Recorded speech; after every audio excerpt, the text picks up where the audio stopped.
Assalamualaikum warahmatullahi wabarakatuh, Sobat Ayo Akang Inton Official. Oke guys, kali ini saya sedang berada di gang atau jalan menuju ke makam Sunan Ampel. Tahukah kalian tiga hal menarik dari makam Sunan Ampel yang ada di Surabaya? Apa saja hal menarik tersebut? Makam Sunan Ampel adalah salah satu destinasi wisata religi favorit wisatawan saat berkunjung ke kota pahlawan Surabaya.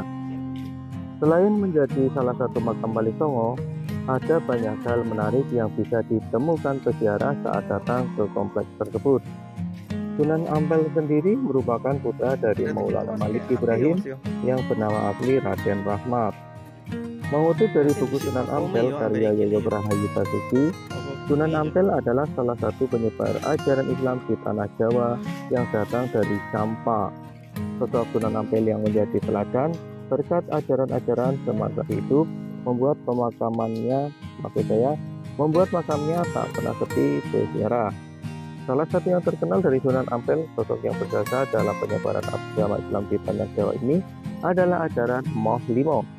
Arti ajaran tersebut adalah tidak mau melakukan 5 perkara. Kelima perkara yang dihindari itu adalah berjudi, mabuk, menghisap candi, mencuri, dan berzina. Lantas, apa saja hal menarik yang bisa ditemukan pada makam Sunan Ampel? Simak rangkuman singkat berikut ini. Yang pertama, terletak di tengah kampung Arab. Makam Sunan Ampel berada di tengah kampung Arab yang mayoritas penduduknya berasal dari Hadramaut. Saat mengunjunginya, wisatawan merasakan akan suasana Timur Tengah yang cukup kental. Makam Sunan Ampel sendiri berada di kawasan Masjid Ampel yang didirikan pada abad ke-15 saat Jawa Timur dikuasai kerajaan Majapahit. Untuk masuk ke kompleks makam tersebut, wisatawan harus melewati perkampungan yang penuh dengan pedagang kaki lima di sepanjang jalan. Di kompleks ini pula terdapat makam pahlawan Indonesia yaitu Kiai Haji Mas Mansur. Alhasil, siapa saja yang datang bisa mendapat banyak hal selain hanya berziarah ke makam Sunan Ampel. Yang kedua, Gapuro Limo yang penuh makna. Salah satu keunikan dari kompleks makam ini adalah keberadaan Gapuro Limo yang mengelilingi Masjid Sunan Ampel. Nama tersebut disematkan karena keberadaan 5 gapura.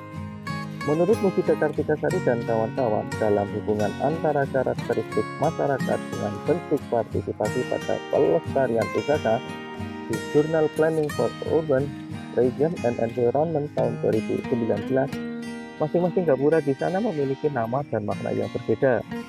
Gapura pertama adalah Paneksan, pintu memasuki area makam. Gerbang kedua bernama Madhep dan menghadap ke arah kiblat yang melambangkan rukun kedua agama Islam yaitu sholat. Gapura ketiga adalah Amal, melambangkan rukun Islam yang ketiga yaitu zakat. Wisatawan juga akan menemukan kotak amal di dekat gapura satu ini.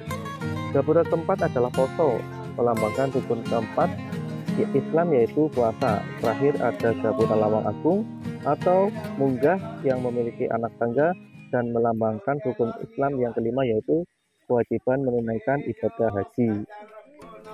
Dan yang ketiga, kisah di balik sembilan makam Mbah Soleh. Merujuk pada laman Direktorat Warisan dan Diplomasi Budaya Kemendikbud RI, Mbah Soleh adalah salah satu murid di pesantren yang didirikan Sunan Ampel. Kabarnya beliau adalah murid kesayangan yang telah masuk pesantren sejak usia 6 tahun. Semasa hidupnya, Mbah Soleh dikenal sebagai pribadi yang santun, rendah hati, tekun belajar, dan rajin beribadah. Pada suatu waktu, Mbah Soleh remaja memutuskan untuk membersihkan masjid pesantrennya karena terganggu dengan kondisi yang kurang terawat. Kebaikan yang awalnya dilakukan diam-diam setiap pagi itu akhirnya diketahui Sunan Ampel dan santri lainnya. Sejak saat itu, Mbah Soleh dibantu santri lain untuk membersihkan masjid agar jamaah khusyuk melakukan ibadah. Sayangnya, Mbah Soleh meninggal dunia. Masjid pun kembali tak terawat. Suatu waktu saat Sunan Ampel teringat muridnya itu dan mengharapkan kehadirannya dalam hati, tiba-tiba sosok mirip Mbah Soleh datang. Sosok tersebut hadir dan meneruskan kebiasaan baik Mbah Soleh, yaitu menjaga kebersihan masjid. Namun tak lama sosok tersebut meninggal dunia dan dimakamkan di samping makam Mbah Soleh pertama. Kejadian misterius ini terulang hingga 8 kali setiap Sunan Ampel mengharapkan kehadirannya. Hingga akhirnya saat sang guru meninggal dunia, sosok itu pun menyusul dan dimakamkan untuk ke-9 kalinya. Oleh sebab itu, 9 makam di kompleks tersebut dipercaya sebagai makam Mbah Soleh. Oke guys, bagaimana video kali ini? Semoga bermanfaat dan dapat memberikan pengetahuan untuk sobat ayo semuanya. Kurang dan lebihnya saya mohon maaf. Jangan lupa untuk subscribe, like, comment, and share channel AIO ini. Cukup sekian dan wassalamualaikum warahmatullahi wabarakatuh. Peace.